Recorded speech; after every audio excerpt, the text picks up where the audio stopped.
Hello friends, welcome to my YouTube channel DJP electrical. Friends, ये channel diploma और ITI दोनों students के लिए है। इस चैनल पे हम लोग बीटी यूपी, ये जो आप लोगों का बोर्ड है, ये बीटी यूपी का सिलेबस हम लोग कवर करते हैं इलेक्ट्रिकल इंजीनियरिंग का। और उस इलेक्ट्रिकल इंजीनियरिंग में हम लोग एक काफ़ी अच्छा सब्जेक्ट जो है इलेक्ट्रिकल ड्राइंग, वो हम लोग पढ़ रहे हैं। और जो लोग शुरू से क्लास देख रहे हैं उनको पता है कि हम लोग इंटरनल वायरिंग कंप्लीट कर चुके हैं लगभग। उस पर मैंने आपको एक क्वेश्चन दिया था जो 2 BHK का हो या फिर मान लीजिए एक आपको लेआउट दे दिया गया। मैंने दोनों ऑप्शन आपके सामने रख दिया था, एक लेआउट भी दे दिया था 2 BHK का या फिर सिंपली 2 BHK कह दिया था। लेकिन मैंने उसमें आपको एक चीज नहीं बताया कि आपको कौन सा पॉइंट कहाँ कैसे लगाना है। ये आपके कॉमन सेंस के ऊपर है, क्योंकि जब आप 2 BHK का क्वेश्चन करने जाओगे, इनकेस अगर आपको लेआउट नहीं दिया गया है तो आप यही प्रॉब्लम फेस करोगे कि मे बी आपको पॉइंट्स ना दिए गए हो कहाँ कहाँ क्या लगाना है। तो आपके पास अपना खुद का अनुभव होना चाहिए, क्योंकि आप एक as a electrical engineer final होके जाने वाले हो। तो आपको अपने पास खुद इतना कॉमन सेंस होना चाहिए कि अगर रूम है तो उसमें क्या लगाएं, किचन है तो उसमें क्या लगाएं, वॉशरूम है तो उसमें क्या लगाएं, बरामदा है तो उसमें क्या लगाएं। ये सारी चीजें आपको एक नॉलेज पर्पज के लिए होनी चाहिए। इसीलिए मैंने आपको पॉइंट्स नहीं दिए। मैं आपको दूसरा हिंट दे सकता हूँ, क्योंकि आप लोग अभी शुरुआत कर रहे हो। तो जो मैंने पिछले क्वेश्चन पे लगाया था, रूम में जो चीजें आप वो लगा सकते हो, बरामदे में जो चीजें मैंने लगाई थी वो लगा सकते हो, वॉशरूम में मैंने जो चीजें लगाई थी वो लगा सकते हो। पावर वायरिंग भी आपको उसमें मेंशन करना है, भले ही आप सॉकेट दिखाओ या फिर अगर आपके पास और भी थोड़ा सा काम करने का मन हो रहा हो तो आप पावर वायरिंग में किचन में एक हीटर दिखा दो, वॉशरूम में एक गीजर दिखा दो। ये सारे किस में हो जाएंगे? पावर वायरिंग में। लेकिन मैं आपको हिंट कर दूं, अगर जब भी आप 15 एम्पियर यानी कि पावर वायरिंग का आप जब काम करने जाओगे तो अगर आप हीटर लगा रहे हो, आपने अगर हीटर लगाया तो ये हीटर का कनेक्शन आप 15 एम्पियर के सॉकेट से ही दोगे, न कि आप डायरेक्ट वायर हीटर से जोड़ोगे। तो आप कहने का मेरा मतलब ये है कि आप हीटर लगाओ, चाहे गीजर लगाओ, चाहे कोई भी पावर हीट वो आप रेफ्रिजरेटर लगाओ, एसी लगाओ, ये सारा किस में आएगा? आपका 15 एम्पियर के पावर वायरिंग में आएगा। आप जो भी काम करोगे उसमें आपको सॉकेट लगाना पड़ेगा और उस सॉकेट से ही आप क्या करोगे? सप्लाई आगे के लिए दोगे। ठीक है, तो ये मैंने आपको हिंट दे दिया। इसका मतलब ये है कि आप जहां पर भी पावर वायरिंग करोगे आप यही लगाओगे। इसके आगे आप ले जा सकते हो, हीटर दिखा सकते हो, एसी दिखा सकते हो, रेफ्रिजरेटर दिखा सकते हो, ये आपके ऊपर है। ठीक है, तो कहने का मतलब ये था कि पावर वायरिंग में आपको पावर सॉकेट लगाना ही लगाना है, वहीं से आप कनेक्शन दोगे। ठीक है, तो हमने बहुत कुछ सीखा था पावर वायरिंग में, और लाइट एंड फैन और पावर को दोनों को देख के। तो 15 एम्पियर की पावर वायरिंग तो हमारे लिए कॉमन थी, हमने कर लिया था। लेकिन अगर आपको मोटर की वायरिंग करनी हो, वेल्डिंग मशीन की वायरिंग करनी हो, तब आप क्या करोगे? तो आपके सामने एक नया चैलेंज आएगा। तो आइए उसी चैलेंज को हम लोग देखते हैं। किसमें नया टॉपिक हम लोग शुरू करेंगे, या आप यूं कह ले चैप्टर 4th चैप्टर होगा हमारा, पावर वायरिंग। ये हमारा कौन सा चैप्टर होगा? Power wiring. मैंने आपको बताया था कि आप जब भी मेरा क्लास लेना शुरू करो अपने पास कॉपी पेन रख के बैठो, ताकि जो चीज मैं आपको बताता जाऊं, लिखाता जाऊं, आप उसको नोट करते जाइए। तो देखिए, मैंने आपसे कहा था कि एक तो होता है आपके 15 एम्पियर के सॉकेट, किस में आएगा? पावर वायरिंग कैटेगरी में आएगा। मैंने आपको पिछले में एक क्वेश्चन कराया भी था पावर वायरिंग और लाइट फैन का, जैसा कि आपके एग्जाम में पूछा जाता है। आप निश्चिंत रहिए, वैसा ही क्वेश्चन आएगा आपके एग्जाम में। दूसरा होता है मोटर की वायरिंग। आपको मोटर चलाना है तो आप मोटर की वायरिंग करोगे ना। तो ये तो हमारे लिए कॉमन था, जैसा लाइट एंड फैन होता है सेम 15 एम्पियर का सॉकेट का भी कनेक्शन होता है। इसी से हम एसी चला सकते हैं, रेफ्रिजरेटर चला सकते हैं, हीटर चला सकते हैं, जो भी हमको पावर में समझ में आए हम चला सकते हैं। लेकिन मोटर के लिए थोड़ा सा चीजें बदल जाती हैं, मोटर का जो स्टैंडर्ड है वो बदल जाता है। तो हम इस पे चर्चा करेंगे अपनी पूरी की पूरी, इस पे नहीं करेंगे। क्यों? क्योंकि आपने एक ही क्वेश्चन में देख लिया होगा, कुछ खास नहीं है, सिर्फ लाइट एंड फैन की जैसे ही 15 एम्पियर के सॉकेट की वायरिंग है। आप टेंशन ना लें, अभी हम आगे क्वेश्चन जो करेंगे वो मोटर का, 15 एम्पियर के सॉकेट का और लाइट एंड फैन का मिक्स क्वेश्चन होगा।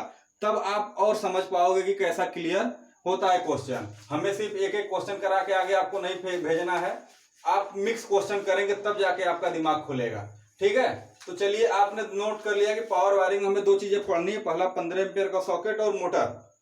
तो हम क्या करते हैं, मोटर के लिए शुरू करते हैं, लेकिन उससे पहले एक फ्लो डायग्राम देख लीजिए। होता क्या है कि आपको समझ में नहीं आएगा कि मोटर की वायरिंग या मोटर का कनेक्शन होता कैसे है। तो मैं आपको ब्लॉक डायग्राम के माध्यम से समझा रहा हूं। देखिए ब्लॉक डायग्राम,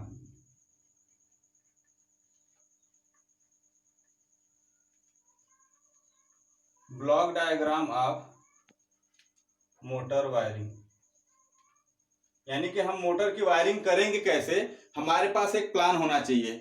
तो वो प्लान ये है कि देखिए आपका मेन स्विच होगा,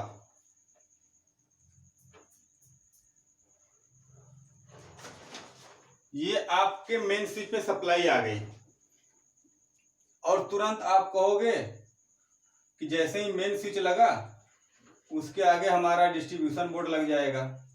मेन स्विच से सप्लाई कहां चली गई, डिस्ट्रीब्यूशन बोर्ड में चली गई। अब ये मेन स्विच से सप्लाई जब डिस्ट्रीब्यूशन बोर्ड में आई तो यहां से अब हमको पता है कि अलग अलग सर्किट जाती है अलग अलग कनेक्शन के लिए। तो हम इस बात पे चर्चा आगे करेंगे कि कैसे हम कनेक्शन ले जाते हैं, कैसे सर्किट ले जाते हैं। फिलहाल हम मान के चलते हैं कि यहां से एक सर्किट निकली है, वो कहां गई है, मोटर को कनेक्शन देने के लिए। तो सबसे पहले ये सर्किट कहां जाएगी, एक और होगा हमारे पास मोटर स्विच। क्या होगा, मोटर स्विच होगा, जो मोटर से जस्ट पहले लगता है। ये मेन स्विच तो है ही है, ये हमेशा ऑन ऑफ होगा, सप्लाई को कंट्रोल करेगा। लेकिन इंडिविजुअली एक मोटर को कंट्रोल करने के लिए हम एक मोटर स्विच जस्ट मोटर से पहले लगा देते हैं। अब इस मोटर स्विच से जस्ट तुरंत सप्लाई कहां जाएगी, स्टार्टर में, क्योंकि आपको भी पता है कि मोटर को स्टार्ट करने के लिए हमको स्टार्टर की जरूरत पड़ती है। अब वो भले ही छोटी मोटर हो तो डीओएल स्टार्टर से स्टार्ट कर दे हम डायरेक्ट लाइन, लेकिन हम स्टार्टर लगाएंगे किसके लिए, मोटर के प्रोटेक्शन के लिए। अब वो ओवरलोड प्रोटेक्शन हो, अंडर वोल्टेज प्रोटेक्शन हो, या फिर ओवर करंट प्रोटेक्शन हो, जो भी प्रोटेक्शन हो, हम उस प्रोटेक्शन से बचने के लिए, वो प्रोटेक्शन लगाने के लिए हम स्टार्टर लगाते हैं। ये सारी चीजें आपने मशीन में पढ़ा होगा, अगर नहीं पढ़ा है तो कोई बात नहीं, हम आपको बेसिक से मशीन भी समझा देंगे। फिलहाल हम चलते हैं आगे, और जैसे ही स्टार्टर से कनेक्शन निकलेगा आपको भी पता है यहाँ पे होगा हमारा मोटर। ये बात आपको क्लियर हुई। ये डायग्राम आपको याद रखना है, ये आप डायग्राम बना लीजिए, क्योंकि ये अगर आपके पास डायग्राम रहेगा तो आपके पास आइडिया हो जाएगा कि हाँ हमारा जो कनेक्शन होना है कैसे कैसे होगा। मेन स्विच से डीबी में जाएंगे, डीबी से मोटर स्विच में जाएंगे, मोटर स्विच से स्टार्टर में ले जाएंगे, फिर स्टार्टर से कनेक्शन किसको देंगे, मोटर को। तो ये डायग्राम बना लीजिए आप, और ये डायग्राम के बेस पे मैं आपको कुछ पॉइंट्स बताने जा रहा हूं। देखिए क्या क्या वो पॉइंट्स हैं। जैसा हमने देखा था ना वायरिंग में, हमने आपको कुछ बेसिक रूल बताए थे। हमने आपको क्या बताया था, basic rule, general rules regarding power wiring. यानी कि आपको जनरल रूल देखने हैं पावर वायरिंग करते समय। तो मैंने आपको 8-10 रूल बताया था, 8-10 क्या 15-16 रूल बताया था मैंने आपको लाइट एंड फैन में। तो यहाँ पे भी कुछ रूल होगा जिसके बेस पे हम लोग काम करेंगे। रूल से भी कभी कभी क्वेश्चन बन जाता है, मैंने आपको ये भी बता रखा है। तो आप रूल नोट करते हुए चलिए, मैं एक तरफ से बोलते हुए जा रहा हूं। देखिए कौन कौन से हैं, 8-10 रूल है, इनको देख लेते हैं बड़े आराम से। देखिए क्या कह रहा है, पहला लिखिए, पावर वायरिंग में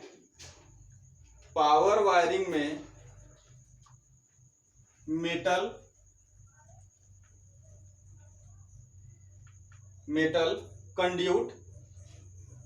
कंड्यूट पाइप, पावर वायरिंग में मेटल कंड्यूट पाइप व फ्लेक्सिबल पाइप का उपयोग होगा। ये तो हमारा रूल कहता है। पहला रूल कहता है कि जब आप पावर वायरिंग करने जाओगे तो पावर वायरिंग में मेटल कंड्यूट पाइप और फ्लेक्सिबल कंड्यूट पाइप का उपयोग होगा। आपको भी पता है कि आपकी जो ये पाइप है, ये पाइप पीवीसी में भी आती है, मेटल में भी आती है और एक फ्लेक्सिबल भी आती है। फ्लेक्सिबल में भी पीवीसी हो सकता है, कुछ और भी हो सकता है, लेकिन ये पीवीसी एक हार्ड होता है, रिडीज हार्ड,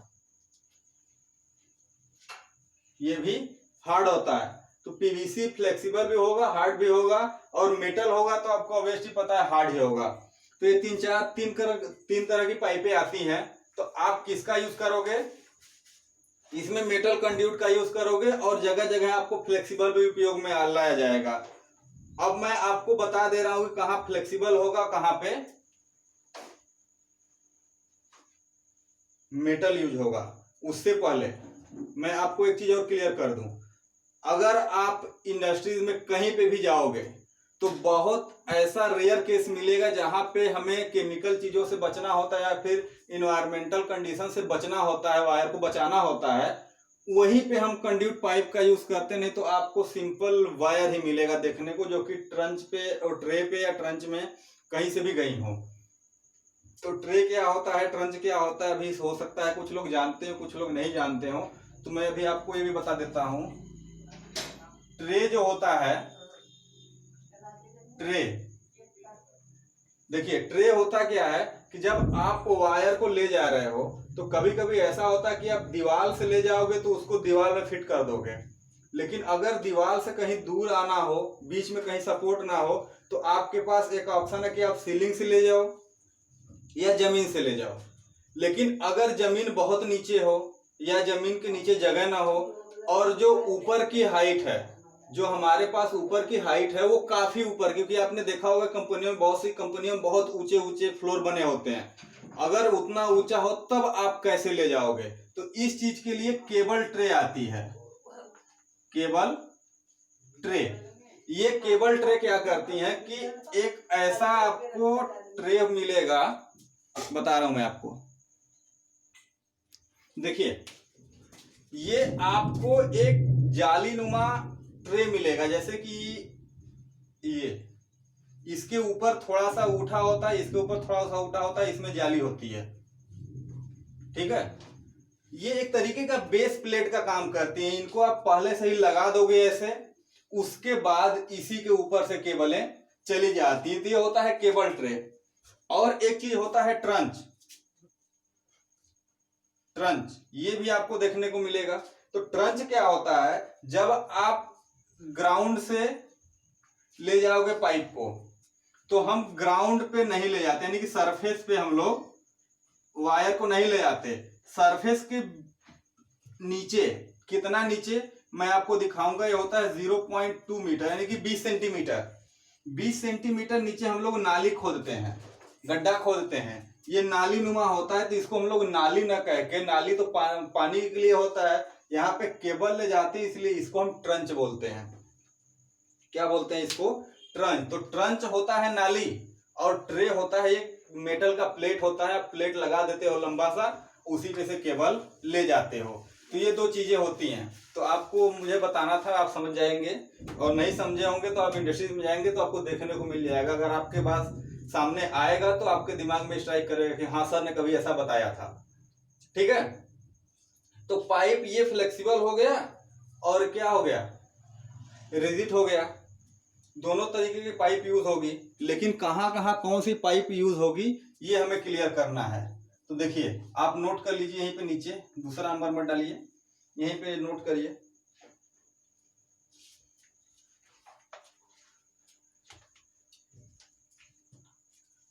आपको मेन स्विच, मेन स्विच से कहां जाना है, डिस्ट्रीब्यूशन बोर्ड तक, यहीं तो जाना है। तो मेन स्विच से डीबी और डीबी से मोटर स्विच, यहाँ पे, यानी कि मेन स्विच से डीबी और डीबी से मोटर स्विच। अब मैंने आपको फ्लो डायग्राम में बता दिया था, ब्लॉक डायग्राम में, कि मोटर स्विच कहाँ होगा, मेन स्विच कहाँ होगा और डीबी कहाँ होता है, ऊपर देख सकते हो। तो मेन स्विच, डीबी और मोटर स्विच, यहां तक आप रिजिड पाइप यूज करोगे। कौन सी पाइप यूज करोगे? रिजिड, यानी कि हार्ड पाइप, दृढ़ पाइप। उसके बाद देखिए क्या होगा, motor switch, motor switch to starter. आप यहां पे कौन सी पाइप यूज करोगे? फ्लेक्सिबल, यानी कि सुनम्य पाइप। ठीक है। अब उसके बाद आपको आता है स्टार्टर टू मोटर बॉक्स या मोटर टर्मिनल।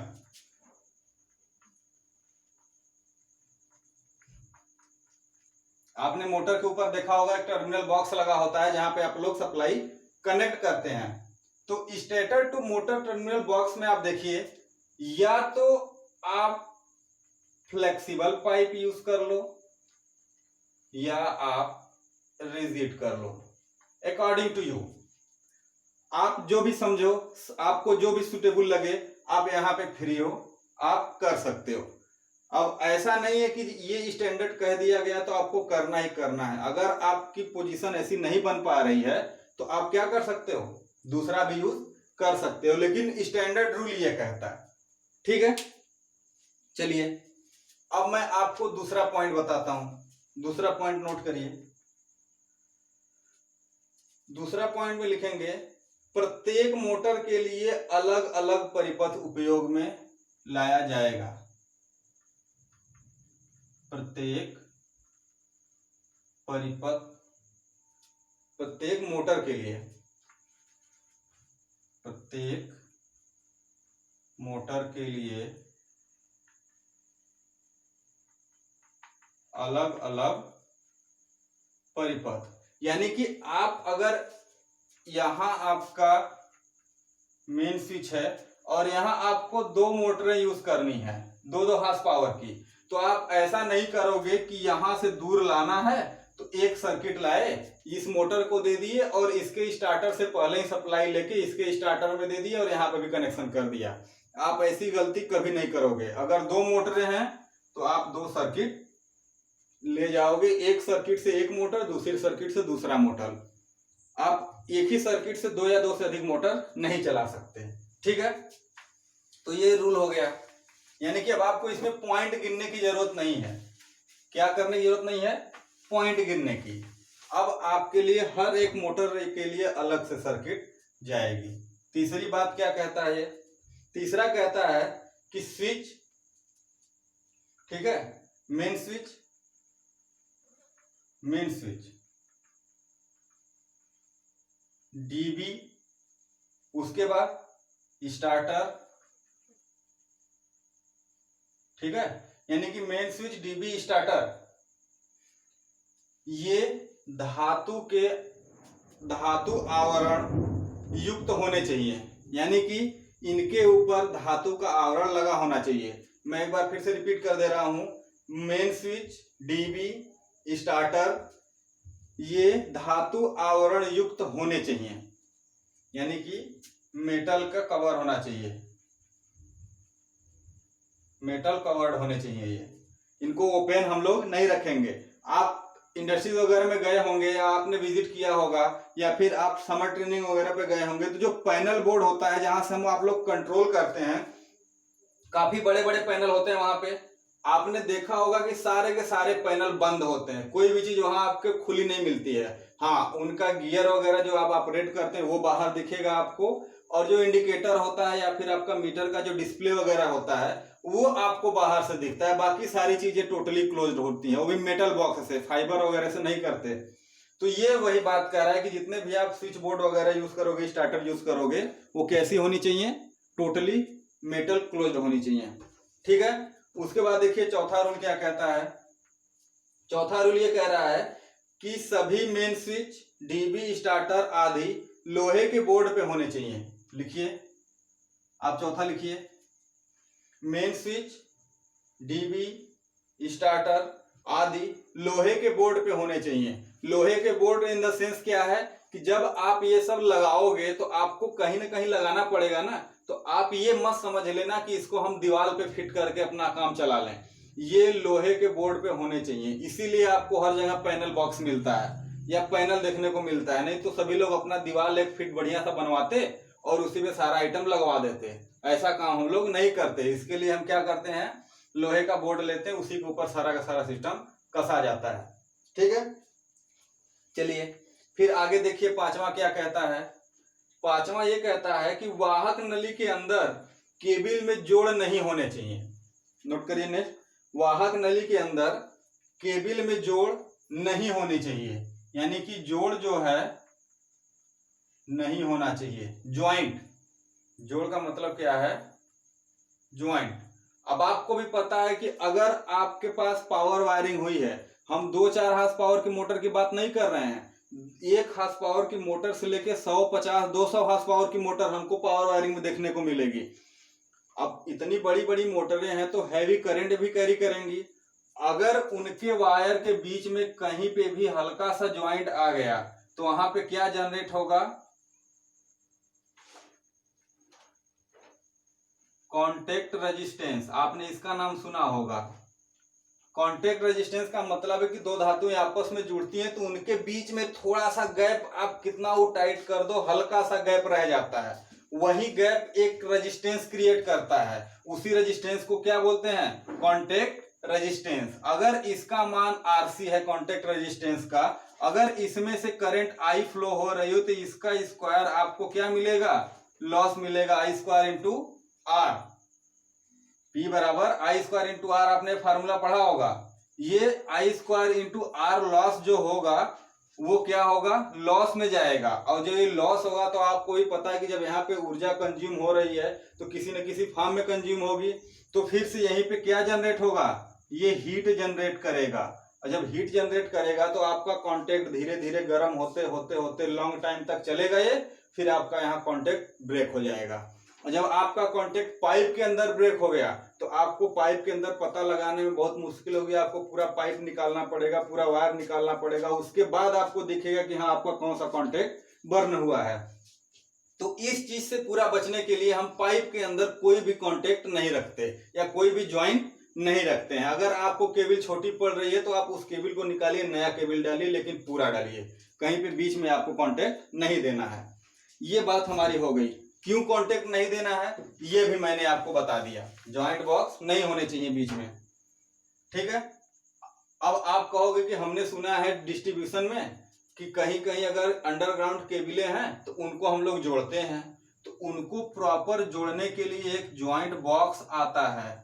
उस बॉक्स में बहुत सारे अरेंजमेंट होते हैं, कूलिंग का अरेंजमेंट होता है, बाकी प्रोटेक्शन का अरेंजमेंट होता है, तब जाके हम जोड़ते हैं। अगर इतना अरेंजमेंट हम लगाएंगे तो बहुत महंगा पड़ जाएगा मोटर के लिए, तो वहां पे हम लोग अरेंजमेंट ऐसा नहीं देते। ठीक है, तो आप इस चीज से कभी मत टेंशन लीजिएगा, कहीं कहीं जोड़ मिलता है, कहीं जोड़ नहीं मिलेगा आपको मोटर की वायरिंग में।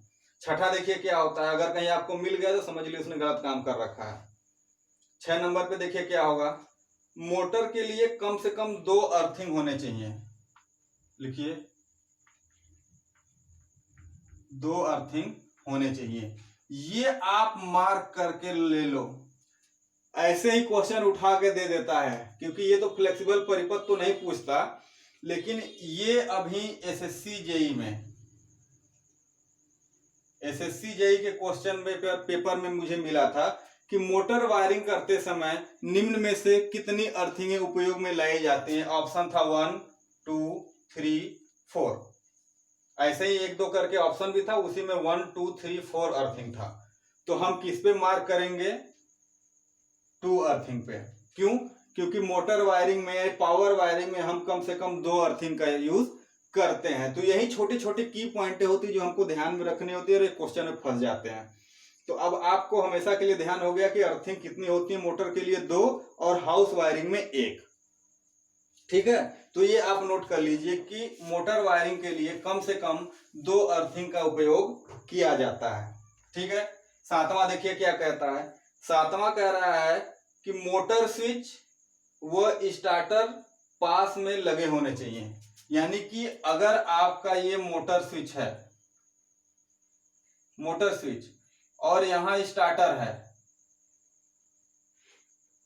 स्टार्टर, तो ऐसा नहीं है कि मोटर स्विच आपने यहां लगा दिया और स्टार्टर काफी दूर लगा रहे हो, ऐसा नहीं करते। क्यों? क्योंकि इनकेस अगर आपको कोई काम करने में दिक्कत आई, वहां से स्टार्टर काम नहीं कर रहा है, तो आप ये तुरंत मोटर स्विच बंद कर दो, आगे की सप्लाई बंद हो जाएगी। अगर आप मेन स्विच के पीछे पड़े तो मेन स्विच बंद करने से आपकी पूरी सप्लाई बंद हो जाती है। लेकिन अगर आपके पास अरेंजमेंट है, मोटर स्विच आपने लगा रखा है, तो किस दिन काम आएगा? वो सिर्फ एक प्रॉपर मोटर को बंद करेगा, बाकी को ऑन रखेगा। तो इसी चीज से बचने के लिए हम लोग एक अलग से स्विच लगाते हैं, जिसको हम लोग मोटर स्विच कहते हैं। ये मोटर स्विच जस्ट स्टार्टर के बगल में लगा होता है कि अगर आपका स्टार्टर फेल हो गया तो आप तुरंत इससे बंद कर सको। ठीक है, तो ये आप नोट कर लीजिए कि मोटर स्विच जो है स्टार्टर के तुरंत बाद लगा होना चाहिए। सातवां हो गया। आइए देखिए आठवां क्या कहता है। आठवां ये कह रहा है कि पावर वायरिंग के लिए, नोट करिए, पावर वायरिंग के लिए कम से कम 2.5 mm स्क्वायर, कहने को तो थ्योरी एल्युमिनियम भी कहती है कि 2.5 mm स्क्वायर एल्युमिनियम। हम एल्युमिनियम नहीं, कॉपर भी लेके चलेंगे, क्योंकि वायरिंग तो कॉपर से होती है। लेकिन एक और चीज है, आप छोटी मोटी मोटर की वायरिंग करते हो तो कॉपर से करते हो, लेकिन जैसे ही आप बड़ी मोटरों की वायरिंग करना शुरू कर दोगे, फिर आपको वहां एल्युमिनियम केबल मिलना शुरू हो जाएगा। क्योंकि जब आप बड़े स्केल पे जाते हो तो कॉपर आपके लिए काफी महंगा साबित होने लगता है। तब उस चीज से बचने के लिए हम क्या करते हैं, एल्युमिनियम सस्ता होता है, इजीली अवेलेबल होता है, हल्का होता है, तो हम लोग एल्युमिनियम यूज करने लगते हैं। तो कोई बात नहीं, हम इस पे लिखेंगे, थ्योरी कहती है कि 2.5 mm स्क्वायर एल्युमिनियम हो चाहे कॉपर हो, इससे कम नहीं कह सकते। कभी कभी कॉपर के लिए 1.93 या 95 mm स्क्वायर कहता है, यानी कि 2 mm स्क्वायर का। तो 2 और 2.5 mm स्क्वायर में काफी अंतर नहीं है, आपके नॉलेज पर्पज से मैंने इसको भी बता दिया। ठीक है, हम प्रैक्टिकली अगर यूज करेंगे वायरिंग तो 2.5 mm स्क्वायर कॉपर ही लेंगे, इससे कम नहीं लेंगे। ये कम की बात कर रहा है, ज्यादा की बात नहीं कर रहा। ज्यादा तो आप जितना चाहो करंट के हिसाब से ले सकते हो, लेकिन कम से कम 2.5 mm स्क्वायर आप लोगे। ठीक है, तो आठवां ये हो गया केबल के लिए। केबल के लिए आठवां ये कह रहा है कि पावर वायरिंग के लिए कम से कम 2.5 mm स्क्वायर एल्युमिनियम या कॉपर तार का उपयोग करेंगे। ठीक है, देखिए नौवां क्या कह रहा है। नौवां कह रहा है कि मोटर को नींव पर स्थापित करेंगे। किस पे स्थापित करेंगे? मोटर को, लिखिए, मोटर को नींव, फाउंडेशन, नींव पे स्थापित करेंगे। और फाउंडेशन की ऊंचाई कम से कम 0 पॉइंट कितनी होनी चाहिए, 2 या 5? फाउंडेशन की ऊंचाई कितनी होनी चाहिए? 0.2 मीटर। 0.5 तो काफी ऊपर हो जाएगा। आप कितना नींव रखोगे? 0.2 मीटर। तो लिखेंगे 9वें पे, मोटर को नींव पर स्थापित करना चाहिए तथा नींव की ऊंचाई 0.2 मीटर या 20 सेंटीमीटर होनी चाहिए। इतना काम हमारा हो गया 9 तक, आपने नोट कर लिया। काफी बेसिक पॉइंट मैं आपको क्लियर कराते हुए चल रहा हूं। ऐसे भी क्वेश्चन कभी कभी ITI लेवल में पूछ लेता है कि आपके लिए ये नींव की ऊंचाई कितनी है, डिस्ट्रीब्यूशन बोर्ड की ऊंचाई कितनी है, ये सब चीजें आपको क्वेश्चन में कई जगह मिलेगा, तो आप इस चीज से अवेयर रहें। देखिए 10वां पे क्या होगा। 10 नंबर पे नोट करिए, यदि मेन स्विच, लिखिए, यदि main switch, DB, motor switch आदि स्टैंड पर लगे हों। अब होगा क्या कि आपका एक तो ऑप्शन ये बनता है कि आप पैनल बोर्ड को दीवार पे बनवा लो। मैंने कहा दीवार पे नहीं लगाते, लोहे पे लगाते हैं, लेकिन वो लोहा आपका दीवार पे लग सकता है। आप लोहे पे लगा के दीवार पे रख सकते हो उसको, लेकिन दीवार पे हम इक्विपमेंट्स को नहीं कसेंगे। यानी जितने भी हमारे स्विच गियर्स हैं वो दीवार पे नहीं कसे जाएंगे। वो किस पे कसे जाएंगे? मेटल प्लेट पे। लेकिन वो मेटल प्लेट दीवार पे लग सकती है। ठीक है, अगर वो मेटल प्लेट आपकी दीवार पे न लग के स्टैंड पे हो गई कहाँ हो गई, स्टैंड पे। तब आप क्या कहोगे, तो कहोगे कि अगर स्टैंड पे लगा हुआ है तो नोट करिए इस चीज को, 10 नंबर है। हाँ, यदि मेन स्विच, डीबी तथा मोटर स्विच आदि स्टैंड पर लगे हों तो दीवार व स्टैंड के मध्य, दीवार व स्टैंड के मध्य 0.7 मीटर, 0.7 मीटर का गैप होना चाहिए। 0.7 मीटर का गैप होना चाहिए। यानी कि अगर आपकी ये बगल से देखो तो ये क्या है, दीवार है, यही है ना। और यहाँ पे आपने क्या किया, स्टैंड बनाया और यहीं पे आप अपना सारा इक्विपमेंट्स कस दिया। तो ये जो दीवार से इसके पीछे की गैप है वो 0.7 मीटर होनी चाहिए। अगर इतना गैप रहेगा तो आप पीछे आसानी से साफ सफाई से रिलेटेड, या फिर अगर आगे से आपका ऑपरेशन सिस्टम होता है, आप आगे से ऑपरेट करते हो, लेकिन सारा कनेक्शन तो पीछे से आप करते हो, तो सारा कनेक्शन पीछे से करने के लिए आपके पास यहाँ पे कुछ स्पेस तो होना चाहिए। तो जनरली लोग 1 मीटर का भी स्पेस ले लेते हैं, लेकिन हमको कम से कम 0.7 मीटर तो रखना ही रखना है। भले ही अगला आपसे कह रहा है कि 1 मीटर का स्पेस कर दो ताकि कनेक्शन में आसानी हो जाए, तो आप 1 मीटर भी दे सकते हो, लेकिन मिनिमम कितना होना चाहिए, 0.7 मीटर होना चाहिए। ये आपको मैं प्रैक्टिकली नॉलेज दिखा रहा हूँ, ये कोई मैं किताब की बात आपके सामने नहीं कह रहा हूँ।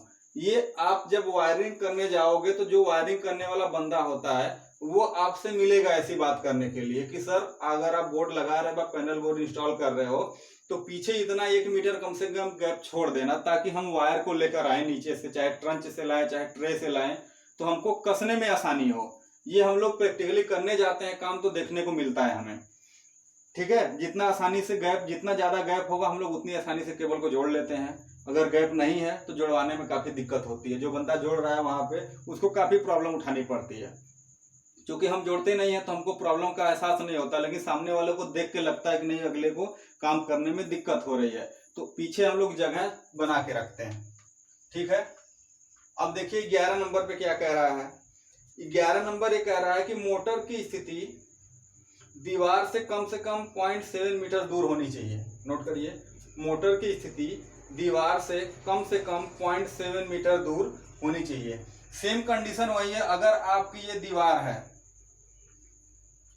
ये, तो जो मोटर आप यहाँ फाउंडेशन लगा के इंस्टॉल करोगे, आप यहाँ पे फाउंडेशन लगा के क्या करोगे, मोटर इंस्टॉल करोगे, तो ये जो गैप है ये भी 0.7 मीटर होनी चाहिए। सेम वही कंडीशन, आप मोटर तो लगा दिए, मोटर को ऑपरेट करने के लिए, फिर इस पे बेल्ट वगैरह चलाने के लिए, कनेक्शन करने के लिए, वायर लाने के लिए इसके अगल बगल थोड़ी तो जगह होनी चाहिए, क्योंकि जगह नहीं रहेगा तो हम काम कर नहीं पाएंगे। तो इसलिए ये कम से कम कितना गैप रखते हैं, 0.7 मीटर, सेम उतना ही, ठीक है। चलिए 11 नंबर हो गया। अब 12 देखिए क्या कह रहा है।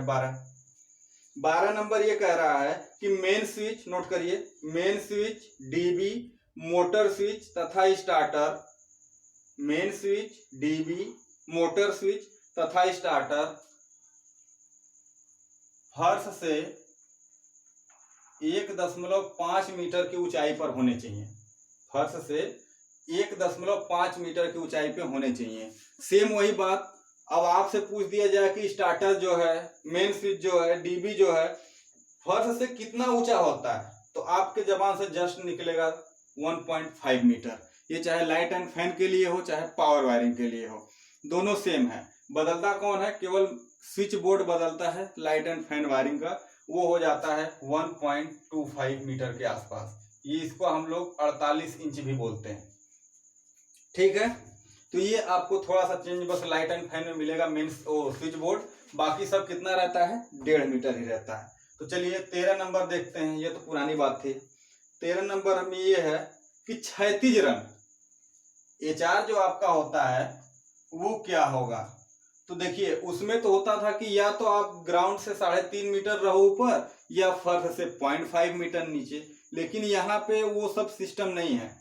यहाँ पे वो दो चीजें हैं, आप नोट कर लो उसको, मैं पहले बता दे रहा हूं। अगर ये ग्राउंड है, ग्राउंड लेयर है, तो आपने यहाँ पे क्या लगा रखा होगा स्टैंड पे, मेन स्विच या कोई भी स्टार्टर मेन स्विच या डिस्ट्रीब्यूशन बोर्ड हो, कितना होगा 1.5 मीटर पे होगा। तो आप HR को या तो 1.5 मीटर पे ले जाओ, या अगर आपको 1.5 मीटर पे सुटेबल नहीं बैठ रहा है तो आप मैक्सिमम 2.5 मीटर आप या तो वहीं से ले जाओ, ताकि आपको ज्यादा वायर ना खपाना पड़े।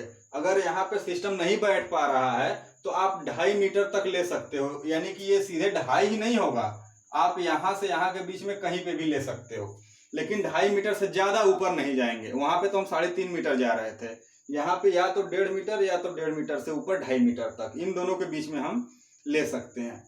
तो आप इस चीज को नोट कर लीजिए अपने कॉपी में। 13 नंबर पे लिखिए, क्षैतिज रन फर्श से 2.5 मीटर, क्षैतिज रन फर्श से 2.5 मीटर या मुख्य स्विच की ऊंचाई पर होना चाहिए। 2.5 मीटर या मुख्य स्विच की ऊंचाई पर होना चाहिए। मुख्य स्विच की ऊंचाई का मतलब क्या है, 1.5 मीटर, चाहे हम इसको ऐसे बोले चाहे ये बोले कि मुख्य स्विच से ऊंचाई पे। ठीक है, तो आपने 13 नंबर भी नोट कर लिया। आइए आपको हम 14 नंबर नोट कराते हैं। देखिए 14 नंबर क्या कहता है। 14 नंबर में आप देखोगे तो मिलेगा, नोट करिए, यदि वायरिंग भूमिगत ट्रंच से हो रही हो, यदि वायरिंग भूमिगत ट्रंच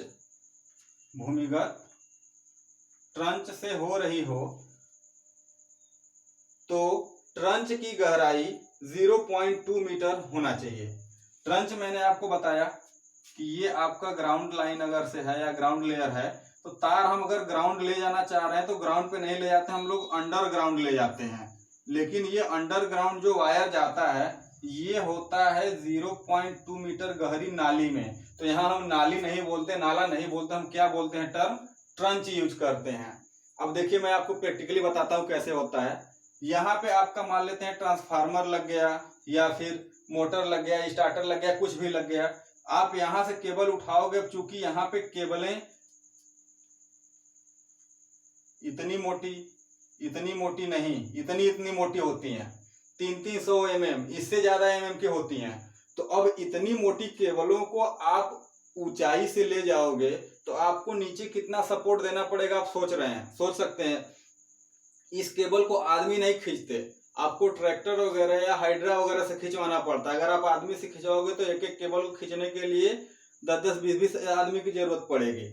तो इतनी हैवी केबलों को सोचिए, अगर ऊपर से ले जाना हो तो कितना मुश्किल हो जाता है। तो ऐसी केबलों को हम तुरंत वहीं से नीचे उतारते हैं और ट्रंच में ले जाते हैं।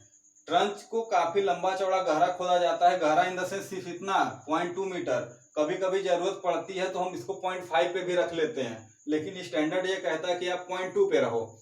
तो होगा क्या कि जब आप ये वायर को क्या करोगे, नीचे जमीन में लाओगे तो आपने ऐसे डाल के ढक दिया, डाल दिया यहाँ से, फिर जहां जरूरत पड़ी आपने निकाल लिया, और निकाल के यहाँ मान लेते हैं आपका पैनल बोर्ड लगा है तो नीचे से वायर जाएगा और पैनल पे कनेक्शन हो जाएगा, आपकी वायर चली गई। इसको वायर ना बोलिए, केबल बोलिए, आपकी केबल चली गई। अब ये केबल ट्रंच में तो है नीचे, लेकिन ट्रंच में नीचे होने के बावजूद ऊपर से तो दिख रहा है, तो करते क्या है, इसको चूहा वगैरह नहीं करे, बरसात वगैरह नमी वगैरह से बचाने के लिए ऊपर रेत डाल देते हैं। क्या डाल देते हैं, रेत डाल देने से होता क्या है कि बाहर की नमी से, धूप से, पानी से काफी इसको सुरक्षा मिलता है। ठीक है, तो ये रहा थोड़ा सा नॉलेज जो आपकी ट्रंच के बारे में। उसके बाद देखिए क्या होगा, लगभग हमारे पास इतना ही 14 ही था, 14 पॉइंट हमने आपको नोट करा दिया। ठीक है, अब जैसे ही आपने 14 पॉइंट नोट किया तो आपके पास लगभग ओवरव्यू बन गया कि हमको वायरिंग करनी कैसे है, यानी कि जो बेसिक टर्म हम यूज करेंगे वो कौन सा यूज करेंगे। तो एक काम करिए, अगर चैनल आपको अच्छा लग रहा हो, अगर आपको कुछ सीखने को मिल रहा हो, तो वीडियो का लिंक कॉपी करिए, अपने फ्रेंड्स को भेज दीजिए, उनको भी काफी सीखने को मिलेगा। अगर आपके जूनियर हैं, आपके सहपाठी हैं जो एग्जाम अभी देना चाह रहे हैं या फिर अगले साल देंगे, जूनियर होंगे तो उनको शेयर कर दीजिए, क्योंकि काफी नॉलेज की चीजें हम आपको सिखाने वाले हैं, आपके साथ साथ उनका भी भला होगा। ये तो डीजेपी इलेक्ट्रिकल नाम से हमारा यूट्यूब चैनल है, अगर आपको कोई क्वेरी है तो आप डायरेक्ट कमेंट बॉक्स में लिखिए। अगर आप वीडियो को आज नहीं देख पा रहे हो, बाद में देख रहे हो, तो हमारा डीजेपी इलेक्ट्रिकल नाम से एक टेलीग्राम चैनल भी है, आप टेलीग्राम से जुड़ जाइए हमारे साथ। उस समय आप कुछ भी पूछोगे वहां पे हम आपको सारे क्वेश्चन का जवाब देंगे, ठीक है। तो एक काम करिए, जैसा भी आपको चैनल लग रहा हो, जैसा भी आपको सीखने को मिल रहा हो, आप कमेंट में जरूर लिखिए इस चीज़ को। सेशन अच्छा लग रहा हो तो लाइक भी करिए, अगर डिसलाइक करना चाह रहे हैं तो डिसलाइक भी करिए, लेकिन नीचे आप रीजन बता दीजिएगा कि आपने क्यों यहाँ पे डिसलाइक किया, ताकि हम इस चीज़ को इम्प्रूव कर सकें। तो आज आपको इतना ही रहने देते हैं, कल हम लोग लेकर आएंगे कैलकुलेशन। क्या लेकर आएंगे? कैलकुलेशन। इस कैलकुलेशन में हम आपको दिखाएंगे कि मोटर की रेटिंग होती है एचपी, लेकिन हमारा कैलकुलेशन होता है किलोवाट या वाट या मेगावाट में, ठीक है। तो इस एचपी को कैसे हम यहाँ पे कैलकुलेट करेंगे, कन्वर्ट करेंगे किलोवाट मेगावाट में, फिर उसके बाद हमारा करंट कैसे निकलेगा, इफिशियंसी क्या होती है, फेज करंट क्या होती है, लाइन करंट क्या होती है, फेज वोल्टेज क्या होता है, लाइन वोल्टेज क्या होता है, ये सब सारी चीजें हम आपस में आपको नेक्स्ट लेक्चर में बताएंगे, ठीक है। तो आज के लिए मात्र इतना ही, फिर मिलते हैं नेक्स्ट लेक्चर में। तब तक आप इसको रिवाइज करिए, अपने से चीज़ों को समझने की कोशिश करिए कि रियल लाइफ में चल क्या रहा है, क्योंकि ये जो सब्जेक्ट है आपको जैसे ही डिप्लोमा करके आप कहीं पे भी जाओगे वर्क करने के लिए इलेक्ट्रिकल से रिलेटेड, तो मेरी बातें आपको समझ में आएगी, क्योंकि मैं आपको सिर्फ यहाँ पे थ्योरी नहीं पढ़ा रहा हूँ। हम लोगों ने जो ग्राउंड लेवल पे झेला है, देखा है, किया है, वही चीज़ आपके सामने लाके रख दे रहा हूँ, ताकि आपको एक आइडिया लग सके कि आपको भविष्य में जाके करना क्या है, ठीक है। तो चलिए आज का क्लास यहीं पे ओवर करते हैं। Thank you.